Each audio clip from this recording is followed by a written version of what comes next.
Hello and welcome.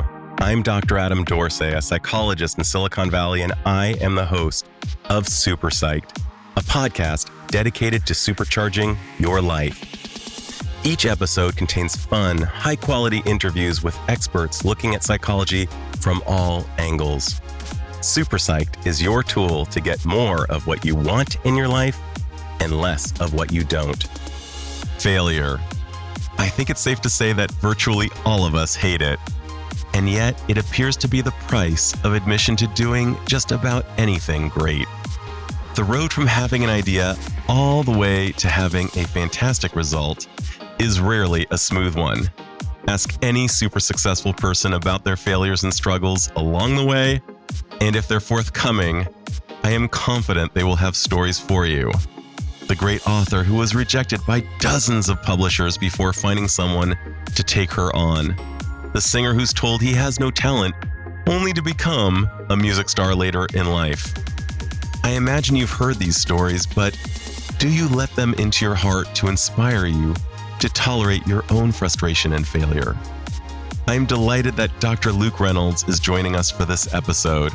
Luke is a professor of education at Endicott College.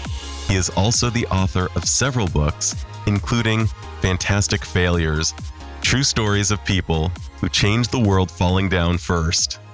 Luke is no stranger to frustration and failure, and he describes many of his own, as well as some of the failures of the biggest stars on the planet. So put on your seatbelt and listen in to this lively and inspiring conversation about befriending frustration and failure. Dr. Luke Reynolds, who has asked me to call him Luke, welcome to Super Psyched. Thanks so much, Adam. I'm so super psyched to be here. Oh, man, I'm so happy. It's so funny because I bumped into your work when I was at what was called an immersive Van Gogh experience. And I walked into the gift shop with my son, and there was only one book in there, and it was yours. I picked it up, and I just looked at my 12-year-old son, and I said, I have got to interview this guy. For sure. Shoot you an email. You responded in kind. And I love what you've done. It's such an important piece of work, and it conforms with my algorithm for success. There is no such thing as success without failure embedded on the way. And I just wanted to, before we even get into your awesome book, which although it's intended for children is totally readable for adults, let's just hear a little bit about it, who you are. Well, I've been a teacher for about 20 years or so and got my start teaching public school and at the high school level, switched down to the middle school level and really love middle schoolers. And that's where a lot of my passion for writing came from. And I'm married and I have 4 young boys as well. One's 12 like yours. I was at the bookstore. And probably the most interesting fact I can share is that when I was 32, the best job I could get was being a paper boy. I was a 32-year-old paper boy for about a year and couldn't get a teaching job, couldn't get anything. So that was my very adult personal story. Luke, hold on a second. When you say a paperboy, you mean you were like throwing newspapers to people's residences? Yeah. So we lived in England for a few years and my wife went back to school to do her doctorate and I couldn't find any teaching gigs. I remember getting rejected I applied to be a night shift cleaner at a pub. They didn't choose me. They chose some other guy. And so there was a sign that said boys and girls wanted to deliver newspapers. And I got that in the meantime. So I would deliver 40 newspapers every morning. And I felt supremely shamed by it for the first couple of months. And then it taught me more than anything else I've ever done. Well, what did it teach you? One huge thing for most of my life, I had built my identity on the grades I got, the people whom I hung out with, whatever money I could make or the influence I had. If I maybe taught a great class and a student said like, wow, thank you, Mr. Reynolds. I thought, I'm doing okay. I got this compliment or something. And when I was doing this paper route, there was nothing. In fact, I got yelled at by people saying like, you didn't put the paper in the right spot or things like that. And so there was no positive reinforcement. And I thought many mornings doing this paper route in the rain, I just thought, what have I become? I'm nothing. I'm not doing anything. I'm not contributing anything. I'm half shaven and all of this. And it was a real battle with myself to find out, when I've got nothing else, then what? Who am I? And it kind of taught me to start from that place and that everything else could be essentially added on. But learning to love, at that point, we just had one son. So this 2-year-old boy he thought the world of me, and he thought the paper route was cool. And so I kind of rebuilt a little bit of my identity based on this 2-year-old kid thinking, hey, my dad gets to deliver newspapers every morning. That's cool. And I started to rebuild a sense of self that wasn't as much based on external validation from the world, I guess. And how did that change your experience of this, what sounds like a profoundly humbling job? A couple of things it taught me is when we came back to the States, I never looked at anyone doing what I might have considered a menial job, or everything from delivering newspapers to wiping counters, as having any less dignity than anybody else. To this day, I'll go up to somebody cleaning a table and say, thank you. We think of military veterans saying, thank you for your service. And that experience being a paper boy taught me the amount of shame I felt. And I will sometimes go up to people cleaning and say, thank you. Like, I really appreciate what you're doing. And things like that. It taught me to value people differently than the standard and the rubric I'd been taught growing up. To value people who have letters after their name, who have achieved success, who have achieved beautiful things by the world standard. And I thought there's a lot of beauty that doesn't get recognition. And maybe I felt that way about myself in that year as a paper boy. So it taught me a lot about that. What's interesting is that I know that this was not a theological experience, and yet it sounds like it was in some ways a religious experience, in that many religious traditions will strip down people so that they experience humility and can really experience humanity at a deeper level. And there, by virtue of your wife getting a doctorate in England and the scarcity of jobs available to you, basically were limited to doing this and having that experience and deriving that insight of, wow, this is what it's like to be human, stripped to the bone. And it sounds like you're far wiser as a result of that. We could kind of, to tie it to your book, failure. Yeah. I could feel it changing me while it happened. Like, there were the mornings where I was on my old bike delivering papers, crying. I just, and unabashedly so, just crying, thinking like, who am I? What have I become?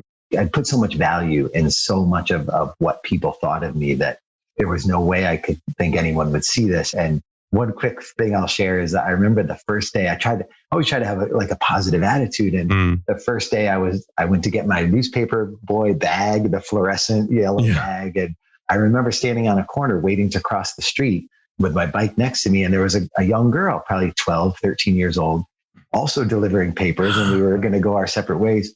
And I remember looking at her and saying, hey, this is pretty cool, huh? And she looked at me with this disgust, like, it's cool for me because I'm 13. You're an old guy. It's not cool. Because it was a powerful moment to say, yeah, I got to reckon with some of this internal stuff. Like, why do I feel so ashamed? What haven't I processed to be able to accept this and kind of enjoy it? So it was grateful for it now. And to this day, I mean, I joke now, like, I love teaching where I teach and I love the life we have, but I'd be lying if I didn't say sometimes I close my eyes and think, I could just do that morning paper out. And that's weird, right? Isn't it? It would be so much simpler than having the burden of this incredible blessing of this job. But at the same time, I get it. Something like your point about there's something profound and simple about that kind of experience of humility. Man, that is so powerful. So let's get into the book. I just love it so much. What compelled you to write it? I mean, I think one of the driving forces was I was teaching middle school. And I was working with these students, and this was after our England experience. We came back and I was working in middle school again. And I just remember starting class and handing back essays when students would get a grade. And you could see on the face, if someone got an 89, it was like they were crushed. It was like, my life is over. Totally. 89 on my 7th grade English essay. And I remember a student who loved basketball, tried out for the middle school team, didn't make it. He sat next to me crying, and you just want to hug him and be like, I promise it's going to be okay. Like, this, dude, you're going to be fine. Right. But they felt as though like, this is it. And so I just started researching people who had beautiful, amazing people who they admire, who had supreme failures. And I started coming in, just telling them these stories. Like, did you all know Albert Einstein, like, threw a piano bench at his teacher because he got so angry? He had incredible anger management problems. And did you know Lin-Manuel Miranda took an entire day to write one couplet for Hamilton, like 2 lines? And he felt at the end of the day, like, it took me 12 hours to write 2 lines. And so if you're struggling with your essay, you're not alone. Or like I started to tell these stories, and that's where the book began. I think that's great.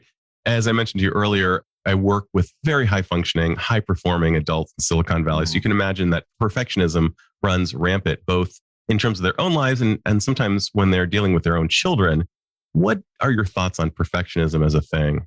I guess one way I would say it is the way I like to work with students who are writers. So I teach a couple of thesis classes now, and our oldest son, Tyler, who's 12, loves to write as well. I think this is kind of my analogy for perfectionism. When we sit down to write, when a student's writing a thesis or my 12-year-old's working on some writing, it's almost like there's this desire when we're perfectionists, we want to stop, make sure the line is good, make sure it sounds good, it feels good, it's grammatically correct. And it's probably the worst thing we can do to ourselves as writers. And what we really need is just to keep going, to keep pushing, grammatical mistakes and all. And what we end up with is something far more real and beautiful. And we can go back and make changes. But I like to think about life like that. The idea that I think it was Elizabeth Gilbert who said, sometimes done is better than good. And that idea of kind of pushing forward and knowing that it won't be perfect, it won't look great, and that it won't feel right to us. I think when we're perfectionists, we feel like we're doing something morally wrong when we keep going and it's not great already. And I think that's the lie that we internalize. And so I think it's sort of like right to the end of the story, right to the end of the thesis, we can go back and make changes, sort of that low pressure environment to say, let's finish. There's always time to adjust. And I noticed when I embody that in my life, it's far more fun. And even when the lie inside is like, fix it now or you never will. That's such a great point. So I got to ask you, I mean, as I hear you talking about just being beholden to perfection in terms of the writing process, two of my favorite writers, Abraham Lincoln and Barack Obama, both have kind of a musicality to their writing. I don't know if you've noticed it. It's almost like the words they just flow like good music. And I think there's something beautiful about that. And yet I think Elizabeth Gilbert is so spot on that done is better than good. I have been flummoxed by that as well, just in terms of not wanting to deliver something until it's just like perfect to kind of that Abraham and Barack level of like just gorgeous writing. And yet sometimes you just need a beat up truck to get it up the hill. Yes. Well said. I remember reading Dreams from My Father way Me back too, before. right? Yeah, it blew my mind. It was these lines, they're like poetic and they're beautiful and every word seems perfectly chosen. And it's long too. It has depth. It's exquisite. And I think this is where I've come to my piece. I think there's so much beauty in that. And I remember him talking in an interview about how he created his library. And Michelle was like, he goes in there and does however many hours. He just sits with the writing and it's deep and he'll cross things out. And I think that process is almost, to me, that mirror of he just sits with it and lets it develop and writes and it eventually gets there. But I think that there's a sense of acceptance. This is going to take a while and I'm going to sit with it and let it stew and let it become better. But even he's talked openly about how many people he needs to help his writing. He'll give it to people and ask for thoughts or feedback and editors he's worked with. And I think that to me is that the perfectionist in me always wants to say, I've got to do this and I've got to do this alone. And I think the reality is there's so many other people who are wanting and willing to help, and that it takes a while for something to get to become that beautiful. My other thought too is I think we don't recognize our own beauty when we create it, when we write something, a poem or a story or a piece of art or a software package. We tend to be so critical of ourselves, but other people might look at it and say like, this is beautiful. This is profound to me. You know, what you're speaking to kind of in the parentheses is the idea of none of us really does it alone. We all need this team. It's almost like the Fellowship of the Ring. We all need a Gandalf. We all need a dwarf with a hammer. We all need a person from the Shire with a rig. We need various gifts to get us there. And oftentimes we live under this illusion that it was all done by this one person. And it rarely was. Is that consistent with your experience? Yeah, I think it's deeply consistent. And I think about, anything I've done, I started, even that paperboy route. There was one morning that I love to think about when I felt ready to just throw in the towel on everything. And my wife and my 2-year-old, she knew it was a hard morning. It was icy and all this. And I just remember she met me with our 2-year-old at like 6 a.m. and was like, we're going to do the route together today. And that was really beautiful because she turned this despairing moment when I was ready to say, like, I'm just done. I'm like, I'm done. And she knew I left in that sort of state of mind. She was like, let's do these papers. And I think when I looked at even all of these people I loved researching for Fantastic Failures, that was one additional theme. That was like the secondary theme. The first was, yes, they have all failed in profound ways, big ways, and they kept going. But the second theme was each of them had this Gandalf, this supportive person who was ready to say, keep going. It's okay. I see something beautiful in you. You're worth it. Keep trying. It's okay. And that was very cool to me. That's awesome. Luke, you cover dozens of people who have just done unbelievable things. And unbeknownst to many of us, they've struggled along the way. Everybody from John Cena to Oprah to Lin-Manuel Miranda, who you described earlier, to Barack Obama. All these people have struggled mightily along their way towards huge success. And I'm wondering which of the stories is most dear to you. Can you just give a couple of the stories that just really landed? I mean, the one and this is probably one of the most profound for me is Obama's, because it's such a visual, physical representation of, I think, how we all have felt at certain points when we're pursuing something. So he had just lost his state Senate race and he felt like, man, I don't know what I'm going to do. And he was contemplating getting out of politics. Michelle kind of reluctantly said, hey, why don't you go to this Democratic convention out in LA and just see if that rekindles anything, see if that inspires anything. And this was 2004. And so he went out, and I love, there's this scene when he gets to the rental car place and his credit card is declined. So I just, for me, I love this image of here's Barack Obama. And you think about dignity, like this rental car guy being like, future leader of the free world, having his credit card declined, like so human. Yeah, like you can't rent a car from us. And just this physical feeling. And he's able to find a way. He eventually talks with the guy, gets a car, and gets to the convention. And the beautiful moment, I think the poignant moment for me in his story is he describes in an interview with David Axelrod, he describes walking around the halls of the convention, but not being able to obtain a pass that would let him in the main hall. And that's just profound. He talks about watching the convention on the TV screens in the hallway and the doors being shut and him being outside of these doors. And just, I mean, to think about, sorry, this was 2000. Then you think about 2004, 4 years later, where he's giving the keynote address in Boston at the next Democratic convention. And that image of the doors being shut in his face, to me, is profound, because I think that's those moments where we feel like our idea for this business or whatever we've created, whatever we've attempted, it just bombed. It just didn't work. And we can think like, well, that's it. Like, that's the end of the line for me. I'm not being given access into this thing I really wanted. And then Obama regroups and fate would allow the circumstance for him to talk. And all of a sudden he's the one being lauded. And I think that's just profound, because I think a lot of us have those experiences where doors are closed in our face and we think, now what? And it's not the end of the story. There's always more chapters to be written. And so I love his story particularly. I love that. And it talks to me about tenacity and frustration tolerance are the two things that come to my mind. I remember sitting with a brilliant kind of an elder spokesman of a psychoanalyst. And he said, if I could only teach my children one thing, it would be to tolerate failure well.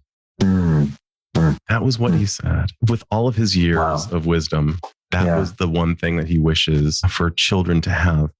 And as I hear about the doors, literally, as well as metaphorically, but what felt like metaphorically closing on Barack in that moment, and him just pushing through that. It's true with some of the authors you described being declined by multiple publishers and just pressing on. I think of Colonel Sanders with his multiple attempts to get somebody to accept his recipe, and the aforementioned Abraham Lincoln, who failed at everything before becoming lauded historically as one of the best U.S. presidents of all time.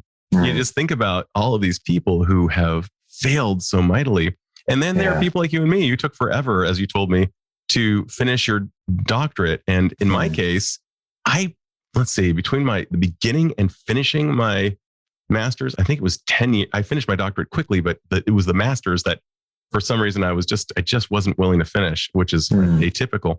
But there's something about the atypical trajectory or the slow trajectory and appreciating the highs much more after having experienced those failures. I'm thinking about just you having that reference point of having been a paperboy and then having the privilege of teaching people at the college level now.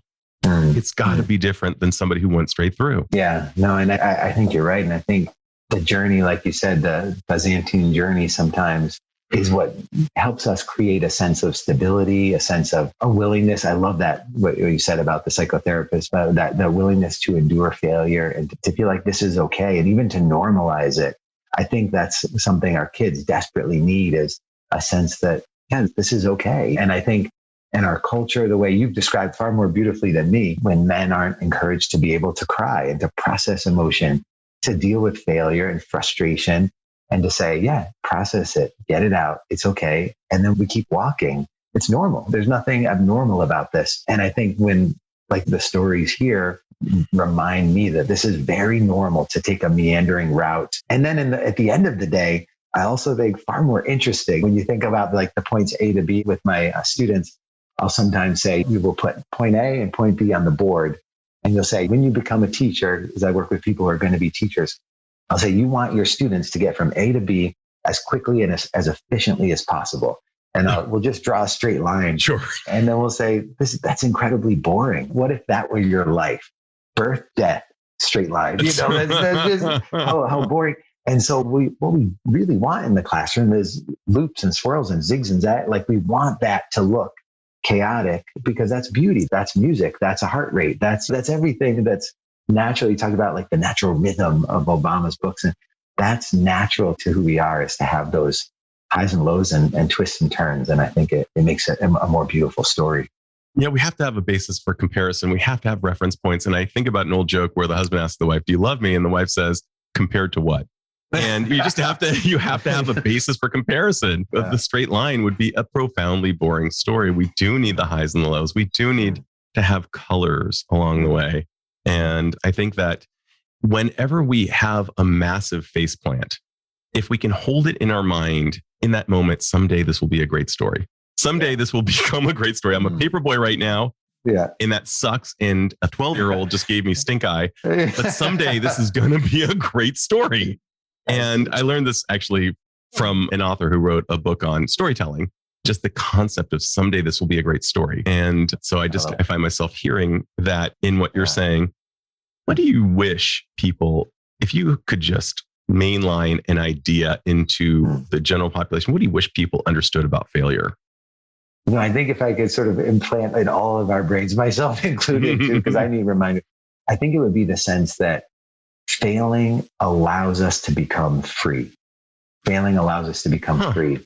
And I think before we fail, there is a constant pressure and fear that is so overwhelming, so paralyzing, that it imprisons us. Yep. And I think we live in that. I think I've lived in that. I think you look at even sports is a great analogy, but business, so many areas, even teaching, you know, when we live in the sense of failure is the worst thing that could happen to me, then we're imprisoned and we always have to keep getting better. We always have to go up and up. We always have to win the next game.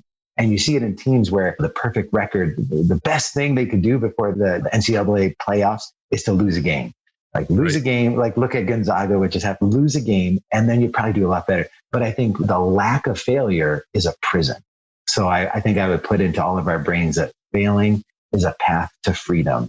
We have to find ways to fail. And I think for those of us who are perfectionists, it's like we need that reminder, go do something you're terrible at. Go learn something brand new that's going to feel like I'm a 32-year-old paperboy, or you've never worked on a car. Like try to change your own oil. Like literally just do something to make you feel like I am completely out of my element. I don't even know what I'm doing here. And that's a beautiful thing. It reminds us we're alive. It reminds us, man, I've got a lot to learn. It can humble us in that good way. But then when we do things well, it's like you said about that comparison point, it allows us to savor the victory too. And I think after being in England and working as a paperboy, when I came back to the 7th grade middle school class, those students must have thought like, man, this guy is nuts. Because it was like all that energy that I had from delivering a newspaper. I was like, you all are going to get this. This has been saved up for years. Like, man, are we going to do some poetry? This is awesome. And the kids are like, whoa, you hibernated for 3 years and now it's pouring out. And I think sometimes failure does that for us. Like we fail and it's that hibernation. And then when we get to something where we feel capable at, all that failure is that hibernating energy that then pours out. And it's like, wow, where did this come from? Dude, that resonates so deeply with me, the hibernating energy. When I became a psychologist, I had been in the corporate sphere for nearly 2 decades. Wow. And the way I described it was, I was like a dog who wanted to take a walk for 10 years and was finally let out the door. And it was just like, I just sprung out the door. Wow. And, like every group supervision, I was like, it's group supervision time. This is going to be great. And everybody was looking at me like, dude, is this guy high? And I'm like, no, this is amazing. Do you guys realize how amazing this is? We get to learn. Wow. And people just didn't, like, I don't know what's in his coffee. But, you're speaking to so many important points, Luke, and I don't even know if you're aware of how many you are. But there's a saying, I wish you success early in life, and it's a curse. I wish you success early in life, and it's a curse. I don't know from which country it comes, but I love this idea as it being a curse because we don't have a basis of comparison. Yeah. And if it's that success later in life, and it's like, oh, I now get it. This is actually amazing. This is actually amazing. And after failing, having that experience of like, okay, all that tenacity paid off. All of that sacrifice paid off. I also think about the idea. I mean, I speak some foreign languages, and the only reason I speak them is I was willing to tolerate sucking. I think that a lot of people have difficulty tolerating sucking because if they conceive of themselves as being smart. Yes. I remember reading in the book Nurture Shock that one of the worst things you could ever do to your child is tell them that they're smart. Because if they think of themselves as smart, they're not willing to fail. Yeah. And instead, what you do is you praise the effort, not their intelligence, not their self-concept. Praise their effort, and their effort will grow. Praise they're smart, and they will not engage in the effort. Is that consistent with your experience? That's such a beautiful point. Yeah. And I think, and I love that you said that, being able to tolerate sucking that's such an incredible attribute, right? Because what it says is, I don't have to be great at this at the start. I just have to kind of stick with it. And then I'll get to that point where it feels good. And that is definitely when I think about the kids I've worked with, and now even though they're college students, they still feel like kids, probably because I'm getting old. But oh, dude, you are so not. For those of you who can't see Luke right now, he generates a youthful glow. Well, I would say the same about you. But thanks, man. But I think they're in the classroom, these college students, they're so quick to want to be able to pick up a new idea, a new theory, a new application. And if they don't get it right away, they'll often feel as though, well, I guess I'm not good at this. And that's the biggest myth I tried to dispel in the college classroom is no, it doesn't mean you're not good at it. It just means you haven't sat with it long enough and let it take its place, let it take its hold, walk around with it. Like, think about it, those things that they take time. Yeah. And effort. I agree. So my man, what would you say? Because you've worked with children and you've worked with young adults and adults. How do you see them metabolizing failure differently? Is there a difference in the metabolization process of failure between children and perhaps adults from where you sit? I would have thought yes before sort of seeing failure on a number of different levels. And I now say it's remarkably similar. When I think about my 7th graders and the way they experience and talk about failure, and I think about the college students, the way they experience and talk about failure, it's remarkably similar in the sense of both groups often see failure as a verdict on their identity. And they'll say, okay, I did not make the college dance team. Therefore, who am I? And I guess I could think of myself as a 32-year-old, right? Like at that point, I had already taught public school for years. I hadn't gotten the doctorate, but I got a master's. Like I had some interesting experiences. And yet here I was 32 thinking, I can't get a good job. I am a failure. And I think the way we metabolize it in that sense, to me, I think at any age, we tend to interpret it as a verdict. So one guy I will share, beautiful story. When I was in England, after working as a paperboy, I did manage to get one night adult education class. It was a public speaking class. The most fascinating student I ever had was an 80-year-old guy named David. And he had worked as a successful businessman his whole life in York, England. And he had retired. And at the first class, everyone goes around and shares, why are you in a public speaking class for adults? And sadly, many people say, I had this horrible experience in school and my teacher told me I wasn't a good speaker and they wanted to overcome that fear. But David said it wasn't a horrible experience in school. He said, look, I'm 80. I'm going to die soon. I want to overcome my fear before I die. Oh, And that was a powerful, poignant moment. And the class rallied around David. Like we all loved him, this older man. But it was that beautiful attempt to say, I don't want to live in fear of not being able to do something. I don't want to live in fear of failure. And he knew he needed to deal with that as a man, as an adult before he passed. And I think I wish I could take that and put it into the college students and put it into the seventh graders to say, the worst thing is not to fail. The worst thing is to live in fear of failure. you bring up such a good point around shame, and it's such an important idea to contrast shame from, for example, guilt. Shame is I am bad. Guilt is I feel bad for what I did. But with shame, we tend to contract and actually hide and not be willing to actually attend to it. And Brene Brown's research has yielded so many important things that there can be truly no courage without vulnerability. That vulnerability, what Dave from York was exhibiting, that vulnerability of saying, hey man, before I go at 80 years old, I got to confront my fear. I mean, that's a vulnerable statement. And guess what it was also? It was spectacularly courageous. Our capacity to be courageous is actually mediated by our capacity to be vulnerable. And David exhibited that so brilliantly, but it's like this verdict on one's ID, as you just use that phrase. It's a verdict on our ID. And his willingness to say, hey, while I'm here, while I'm on this side of the grass, I'm going to go get me a different experience of life. And that is one of the greatest things. But the other thing, and I love about this so much, and I've gotten keenly interested in the concept of friendship and social connection, is that to the earlier point, we cannot do it alone. I imagine that people rallying around David increased the likelihood of him actually getting that. And his vulnerability increased the likelihood of people rallying. So it was just this virtuous cycle. You said it. And that class, like even today with the college students, when we talk about what makes a good classroom environment, obviously like the teachers, important, the tone, all that. But your point about the support, the friendship we need, David's vulnerability, his courage, being able to admit that, created this classroom dynamic where they supported each other in more beautiful ways than I've ever seen in another class, because they wanted, like you said, they wanted to see David overcome his fear, and he was their champion. So when every person would go up and take their turn to give a little talk each class, they just spontaneously would applaud each other. They were just deeply supportive of each other, and they made huge strides because of that. Wow, amazing. I also see, I just need to name this trend. You've probably seen these fail videos on YouTube where you see people attempting something great and they fail. And kids love poking fun, and almost just like, it becomes almost like putting them into the village circle and making them into the village idiot rather than heroic for actually trying. And I'm wondering, like, if you could write a prescription for that. I have my own ideas, but I want to hear yours. How could we redirect that energy so that instead of it becoming a source of shame plus entertainment, if you were in charge and you said, hey, listen, here's something out of the Luke Reynolds playbook, what would it look like?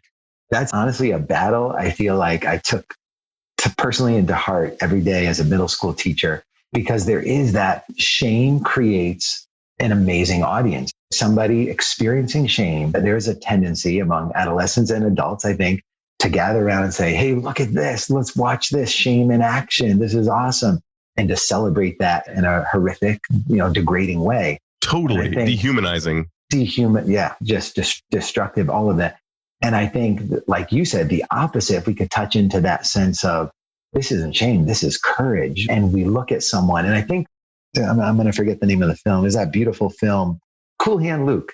And I forget the scene, he's fighting this guy. And obviously I don't like the machismo of the film, but I love this particular scene. He's fighting this guy, and he over and over again gets knocked down, and they're laughing at him. And it's as an audience member watching it, you're like, this guy, there's nothing here. And it's just in the act of standing back up every time. Totally. Slowly respect starts to form. And I'm not a fan of violence in any way, but that profound idea of getting back up again, getting knocked down and getting back up, slowly transforms to courage. And I think it's for middle school students, they need someone to model that. And I think far too often as adults, we live in a culture of shame as well. So we are often very busy watching other people fail and shaming them, even in passive ways. I think we do it as adults, we do it quite passively when we pride ourselves on, well, I didn't fail like that person. And, instead of using it as a source for connection. So I think modeling it as adults, being able to talk about our own failures. So as a teacher, I would often talk to students about when I was in seventh grade, when I was your age, I was stealing stuff from stores. I was literally shoplifting, like a lot of stuff, not just small stuff, but big stuff. They're like, Mr. Reynolds, how could you ever do that? You seem so nice. And I was like, not in middle school. I was doing some pretty bad stuff. And what if I had continued on that path? What if I had not had the help of an older brother who was deaf, who took me under his wing and taught me some things? But when I talk about my failure, not in a way to say, I don't want them to say, whoa, Mr. Reynolds was a thief, but it's more like that. Wow, you really messed up. You did something bad. And with a sense of respecting the mistake. And totally not glorifying you as an OG, but rather saying, wow, this is a guy who turned it around and had the courage to do so. Back to the Cool Hand Luke piece. I got to tell you, the hardest I've ever cried in a movie was watching Rocky as an adult. I'd watched it as a kid and I kind of got it. It's like, oh, he lost. That kind of sucks. And Rocky 1. And Rocky 2, he wins. But sorry for those of you who haven't seen Rocky 1 and Rocky 2, but if you haven't, come on, get on it. But in Rocky 1, I watched it again as a grown up, as somebody who'd, been pummeled in life a few times. And I watched the director's cut, which is like the extended edition where you really watch this guy get pummeled. And he just keeps getting back up. And he's like, Adrian, I just want to get up. I just want to make it through the 12 rounds or however many rounds it is. And first of all, that blew me away. But then when you actually watch this guy getting up, just pummeled by Apollo and just getting back up and just getting back up. And he had no business getting back up. That is such a great movie in terms of that type of failure, for us to see the embodiment of somebody who's just willing to just get back up and have that moral victory at the end, even if he lost the fight. Well said. And I think you're right. It's in that kind of decision just to keep getting back up, it generates immense dignity. And I think I love that they carried that storyline into Creed with Michael B. Jordan.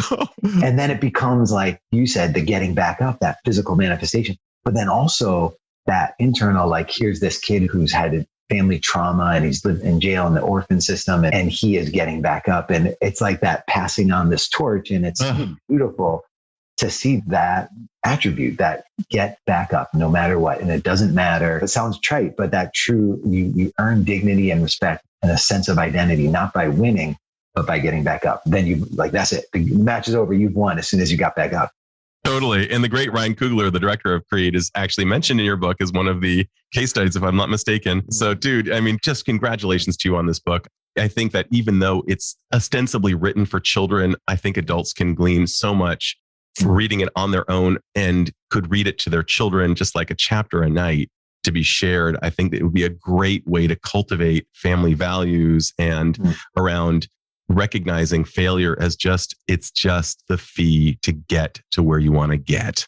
I want to ask you one final question. It's a bit of a magical, fantastical question. If you had the powers to confer upon all humanity one insight or one skill as it related to failure, what would it be? And what effect do you imagine it would have on the individual as well as society at large? I think to almost piggyback on what our last interchange, I would say it would be a skill, the ability to celebrate failure in others, to celebrate / encourage. So we're thinking about the middle school students.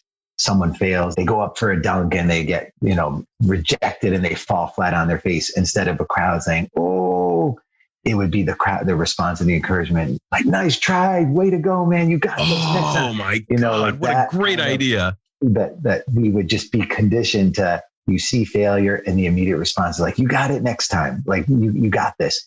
And I imagine the effect it would have on us is not that failure would be gone. We'd all fail. I think it would increase failure, but we would be so much happier as people. I think we would know, this is okay. I'm going to keep trying. Then it would remove the stigma and the shame from the failure, not the failure itself. Dude, I love that idea so much. I can't even stand it. In Japan, when you show effort, the guy who dives valiantly for the ball and misses it, but dives and you can see his musculature. This guy is going for the ball with all of his heart and all his might. That is celebrated. Doryoku is the word for effort in Japan. And that's like a key term in Japanese culture. And I love that idea. And if we were able to just kind of pipe that over here and make that more of like the thing that we celebrate, Wow, wouldn't that be brilliant? If I'm not mistaken, I don't know if it's apocryphal or if it actually happened this way, but I believe it was Pepsi Cola back in the 90s, 80s, for all I know, who said of its marketing department that you must come to the meeting with failures, because if you ain't failing, you ain't trying. I love that idea. May that come about, Luke. Here, man. I love that idea, man. Dude, I mean, I just knew when I saw your book in the bookstore that I had to interview you. This was clearly not a fail, not a face plant. Not that should take anything away from this experience, because it sounds like this one was a success. But dude, I can't thank you enough for sharing your wisdom. And just, I can't wait to see what you do, who you become. I hope that have you back on someday where you can share some of your failures and successes along the way. And it's just so nice to hang with you. Adam, totally mutual. This has been amazing. Thank you. And I've learned a ton from it. I love the references you shared and the stories and just who you are, the energy and everything. I really appreciate it. It's been awesome. Right on, bro. This is Dr. Adam Dorsey thanking you for listening to Super Psyched. If you know anyone who might like it or who might benefit from listening, share it. And if you like the episode, please hit subscribe